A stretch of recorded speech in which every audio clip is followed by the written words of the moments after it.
they might want to wait. Wait. Waited. You want to take this from me after I get this in?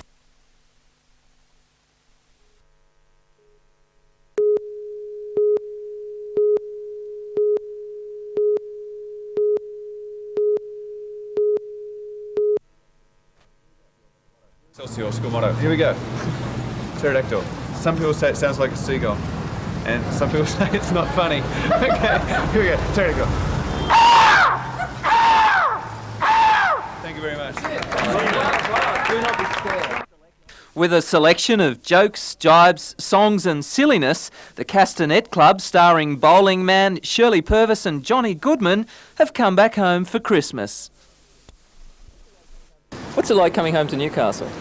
Well, I get to see my mother, and she makes a great roast dinner. And it's good. You go down the street and you always get stopped by somebody you know and get to talk for half an hour.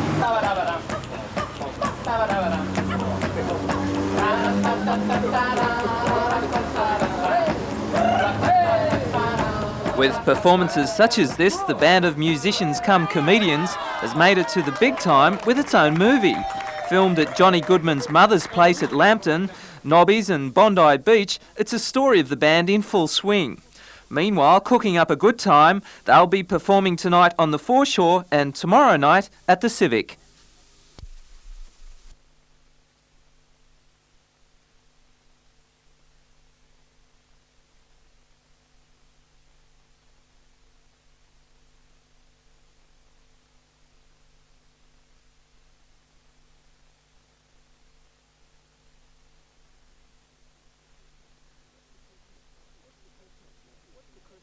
What's the Christmas message from the Castanet Club?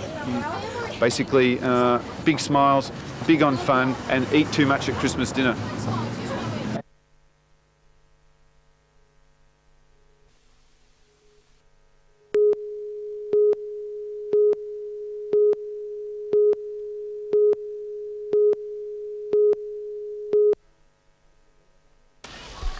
The major event at Lambton Pool was the Open Men's, and the red-hot favourite was Seoul Olympic representative Graham Banks. Early in the competition, Banks asserted his authority and led his nearest rival Keith Joseph by 11 points after the 5 compulsory dives. In the 9th round, Banks pulled off a big dive, an inward 1.5 piked, a degree of difficulty of 2.4, and received a 9 and plenty of 8s from the judges. But Joseph wouldn't lay down and came back with a high-scoring dive in round 10 to narrow the gap. Banks nearly blew it on the last dive, a back somersault with 2.5 twists, averaging 5.5 points for the effort. But the leeway was too great for Joseph to make up, even though his last dive was a beauty, and Graham Banks, who will be at the Commonwealth Games in Auckland for Australia, was the winner, 504.40 points to 476.80 points. 3 yachts from the Lake Macquarie Club had their final workouts today before heading to Sydney Harbour and the start of the classic ocean race, the Nortel Sydney to Hobart, to begin on Boxing Day. Ninja Goa Far 1104 has made the journey on numerous occasions and has had some reasonable success. Skippered by Roger Axe, Ninja Go will compete in Division C, and she looks to be in good shape for the tough trip to Hobart. Hill's Antenna is a Far 40 and is all racing machine. Doug Calder's sleek boat was 7th outright last year, but with the Southern Cross Series fleet in the field, that task will be more difficult in 1989. However, they are confident that they can perform well against more fancied rivals. Making up the contingent of Lake Macquarie boats in the Blue Water Classic is St Jude, owned and skippered by Dr Harry House. St Jude is the patron saint of hopeless cases, but that is not the reason the Yamaha 33 is named this way. About 5 years ago, Dr House suffered a broken neck in a snow skiing accident, and his wife brought a medallion of St Jude to his bedside after it was thought that Dr House would never walk again. He is not only walking again, but sailing a boat in the Sydney to Hobart named after St Jude in a gesture of thanks. Good luck to all boats in the big one.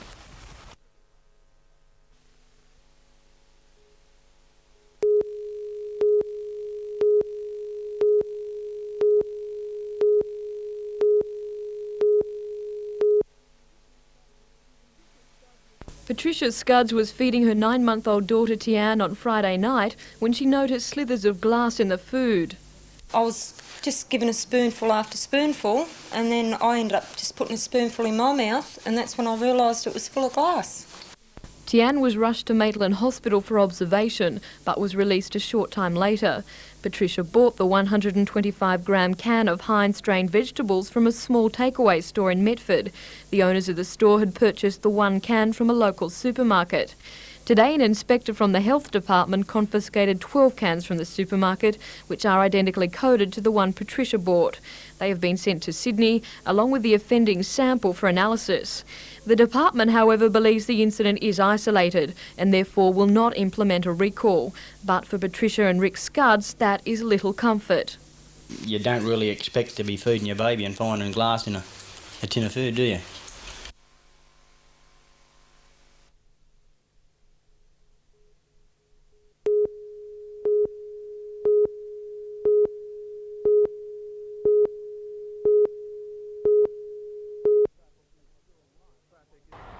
Traffic is still light on one of the most dangerous highways in the state, but the countdown to Christmas has begun. Constable Kevin Smith has patrolled the Bulahdelah stretch for 5 years. He says this is the lull before the storm. From here on, we expect the traffic to get very thick. You know, a lot of people do leave it to the last moment to leave on their Christmas holidays, and we're on the 20th now, so, you know, Friday, any time after Friday, the highway through here is going to be very busy with people. The death toll on this highway is 50% higher than the state average, and motorists will be graphically reminded of that danger with warning signs marking the 5 worst parts of the highway. The signs are at O'Sullivan's Gap, Nabiac, Moorlands, Worrell Creek and a stretch outside Kempsey. Constable Smith says the warnings are more than justified. There's the Wootton section, which is here. This begins here. Then we go into the O'Sullivan's Gap area, which is another very bad section, and then we go into the section called Ashley's Hill, which again is a mountainous section with very tight bends. And I think this is just to make the motorists aware that they are going into this section and prepare themselves for it. O'Sullivan's Gap is a winding horror stretch for holiday traffic, patchworked with makeshift repairs. Road crews were still at work today, but the Roads and Traffic Authority says they will stop on Friday when the Christmas exodus begins. The road signs aren't the only innovations. Highway Patrol Police will be using camouflage spotter cars in greater numbers than ever to keep motorists on their guard. Operation Safe Arrival begins tomorrow night when police start a week-long campaign against reckless driving. But already it's clear that motorists are heeding police warnings. Many vehicles were switching their lights on today during daylight hours, and others were discovering that even at the height of the Christmas season, it's possible to escape the traffic chaos and enjoy the trip. Tom Hilston, NBN News.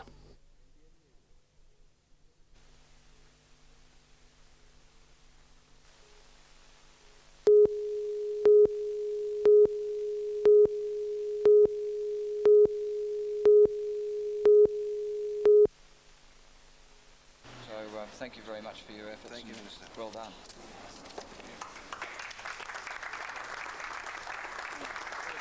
Available to you.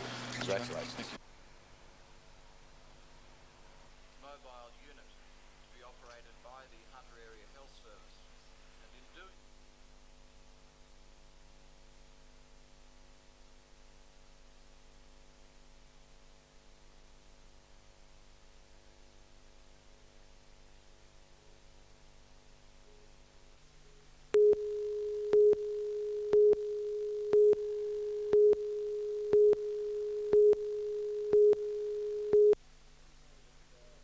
say that I'm pleased to announce this morning the approval of the second mammography mobile unit to be operated by the Hunter Area Health Service. And in doing so, I think it's important that everybody in the Hunter realise this, that you are setting the trend both in this state and nationally in taking mammography services out to those people, out to those women in the target group that need those services. With these words, Health Minister Peter Collins accepted the capital funding for the new bus from NBN's Chief Executive, Joe Sweeney. This will be matched by recurrent funding of $323,000 from the Department of Health. Mammography bus, I suppose, in recall, in the 30 years I have been in the industry, has the highest recall of any donation that I have been associated with in television. And through this, and the recall back to the station, we've seen a demand for a second bus. And of course, as we all know, interest rates are running pretty well, and we've been able to make a few dollars on our investment that sits in the bank that the community has donated. So we are in a position, Mr. Minister, to put $300,000 towards the second bus, which I understand has been designed locally, built locally. The first mobile unit was donated by NBN as a bicentenary gift and has been in operation since May. It's hoped the second bus will be on the road from Tari and Foster to Nelson Bay and Lake Macquarie by next May. By the end of last month, nearly 3,000 women had been screened by the mobile unit. Over 90% of the cancers detected have an excellent chance of cure, and the majority have been treated without mastectomy. The second bus will be fitted with processing and magnification X-ray views, alleviating a trip to the Mater's Central Assessment Centre for many women. Mr. Collins said it's precisely this sort of innovation that sets the Hunter apart. I want Newcastle to become a natural medical reference point for not only the Hunter, but for the north of the state as well.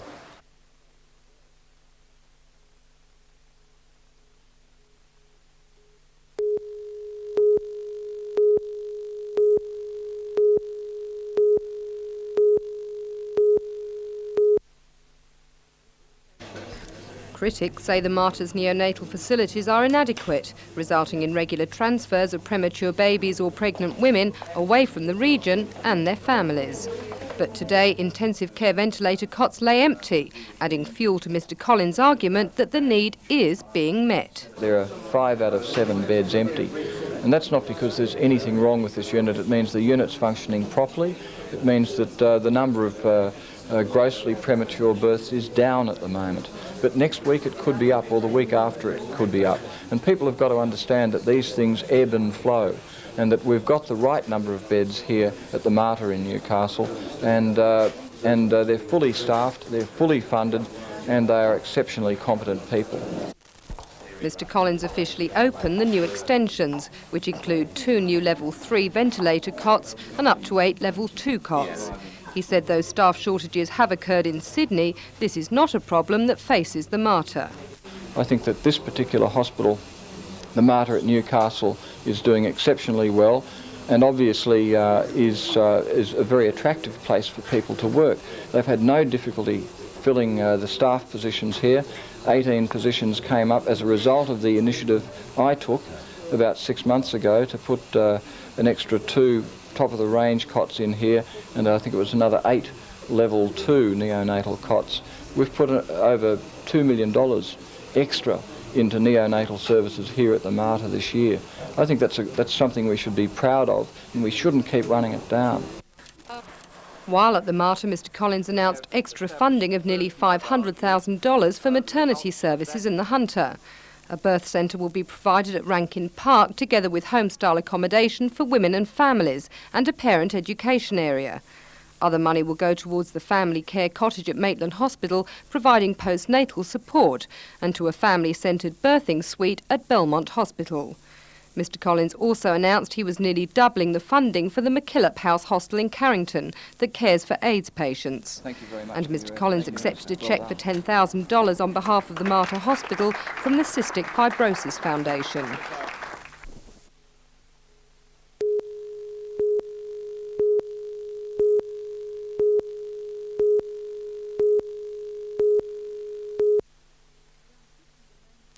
Around 50 Romanians put aside political differences to remember those killed in the streets of their homeland. They gathered at the cenotaph with candles and incense, many still ignorant of the fate of relatives and friends in strife-torn Romania. I've been trying hard in the last few days to reach through the telephone and my family, but I couldn't reach over there. Police maintained a discreet presence, but a feared confrontation between Ceausescu loyalists and supporters of the popular uprising didn't eventuate. It was an occasion tinged with both sadness and joy, mourning the dead and welcoming democracy.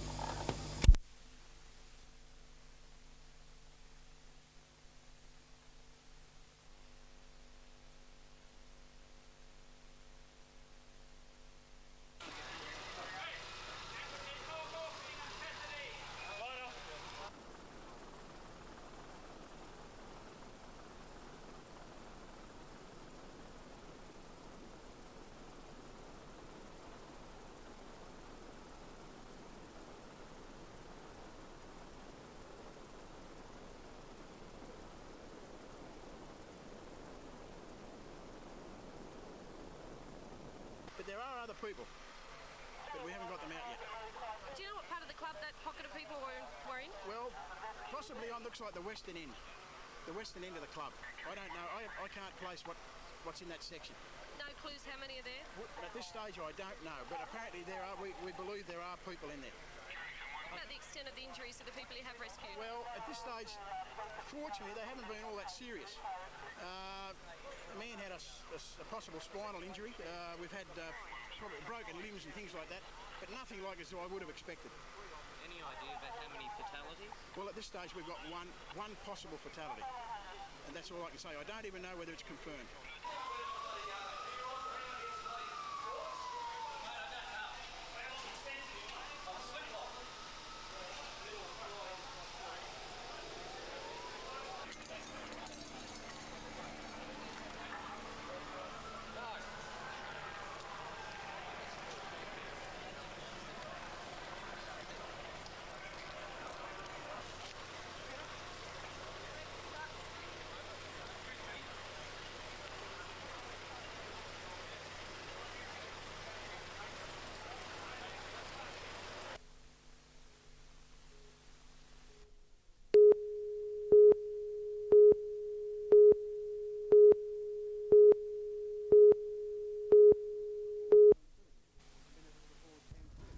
Minutes before 10:30 this morning, Thursday the 28th of December, became a day etched in Hunter history.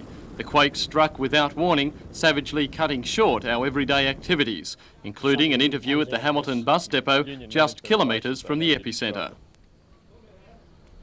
Terrible. The concrete paving rolled in 10-centimetre waves, bewildered bus drivers standing in awe for minutes afterwards. The bus depot was relatively undamaged, not so many old brick buildings in the area, especially in Beaumont Street. It was devastated when the quake swept through. Well, this is Beaumont Street, Hamilton, just minutes after the blast or the explosion or the earthquake, and it looks as though a bomb has hit. Bombs have hit all along here. It's like a war scene. People are standing around just dazed. There has been some loss of life, it appears, and buildings all up and down the street have just collapsed into the roadway.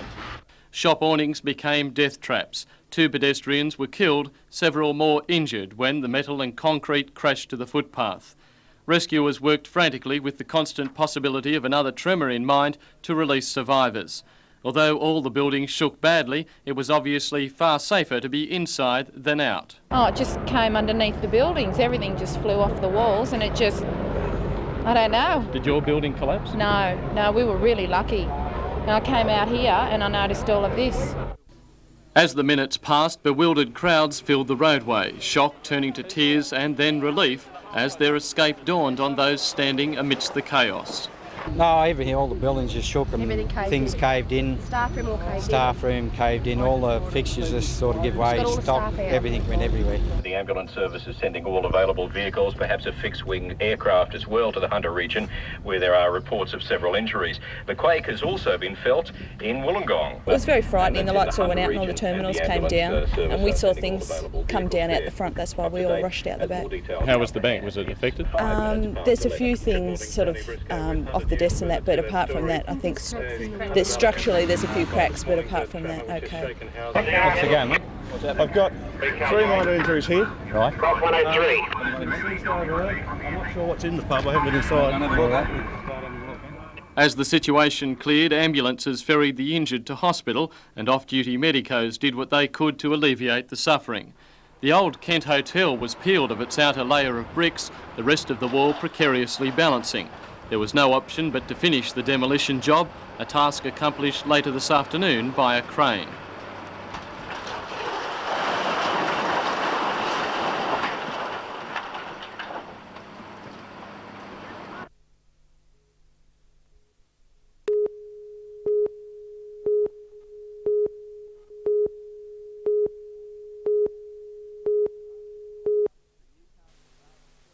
The Newcastle RSL suffered extensive damage when the quake hit. Luckily at the time few people were in the building and no one was hurt. Fearing the remaining walls could fall, rescue workers called in the demolishers to finish off the job. While onlookers were kept at a distance, 2 huge cranes slowly pushed the facade of the club back into the earthquake rubble.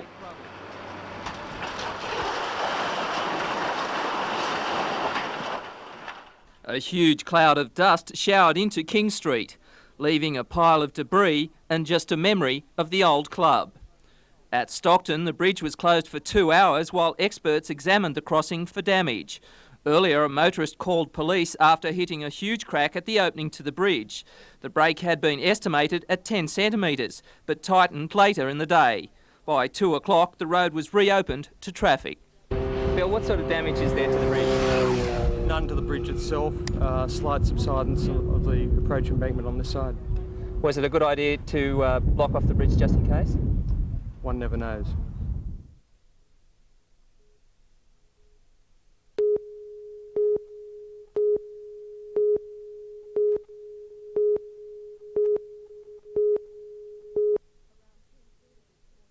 Around 10:30 this morning, most of southeast Australia felt a slight tremor, but not so slight in Newcastle. The epicentre of the quake was 5 kilometres west of the city, and the entire Hunter Valley was rocked. Terrible. Oh. Most of the city was damaged in some way, but Beaumont Street, Hamilton and the Workers' Club seemed to bear the brunt of the quake. The old brick buildings in Hamilton couldn't weather the shaking, and many walls toppled into the street. 2 pedestrians were killed and several more injured as shop awnings crashed to the pavement. As the minutes passed, the extent of the destruction became obvious. In King Street, Newcastle, the walls of the Workers' Club caved in, trapping perhaps hundreds of patron and staff beneath fallen cars and debris. 9 people have been confirmed dead there, but that toll is likely to go higher as rescue efforts continue into the night. Hopelessly trapped under bricks, rubble and poker machines. The poker machines were just driven into them and holding all sorts of things. How bad were some of their injuries? Tracy, it varies from fractures right through to exsanguination, just a profound loss of blood. Many of the injured were treated in makeshift hospitals on the median strip across from the club before being ferried to the Mater Hospital by a fleet of ambulances brought in from Sydney. The casualty ward at the Royal Newcastle Hospital also received many of the injured. However, hundreds of in-house patients and staff were evacuated and moved to the nearby park and footpaths as power was restored to the hospital. Tonight, the York and North wings of the building remain closed. Many old and well-known landmarks in the city were also severely damaged by the quake, including the Newcastle RSL, Tighes Hill Technical College, BHP, the old Kent Hotel at Hamilton and the Stockton Bridge, which has now been reopened.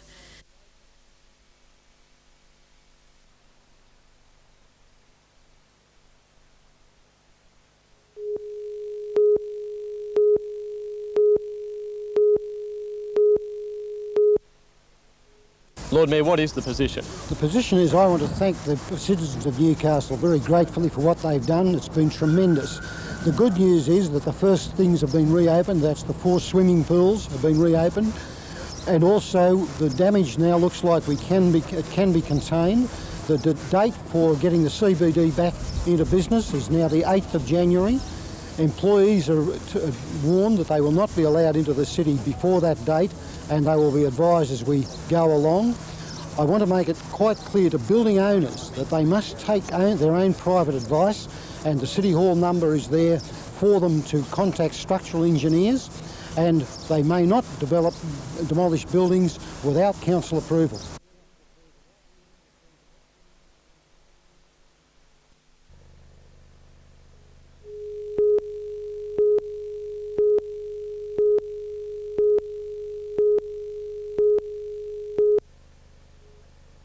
At Broadmeadow, demolishers knocked down the remaining walls of the Newcastle Revival Centre, formerly the Century Theatre.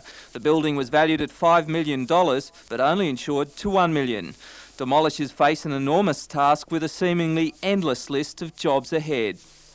Ken, what have you got ahead of you? Right, we've got this building here to be down by 2 o'clock this afternoon, then we've got the Broadway Hotel, which is another 3-storey building, to be dropped by late this afternoon, and one in Watt Street, a 6-storey building, to come down on Monday morning, right, on New Year's Day. So the work is just unbelievable here at the present stage of the game. In Cooks Hill, sections of the century-old Newcastle Public School were torn down. And at the junction, the motor lodge, precariously lying to one side, was marked for demolition. The NRMA's Australian boss, John Lamble, here to inspect the damage, said repair bills would be astronomical. What sort of money do you think the town is up for? Well, I think that the estimates around about $1 billion in total would be about right. That enormous financial cost is a burden Novocastrians must now face. While demolishers have already begun the job, hundreds of buildings still face an uncertain future.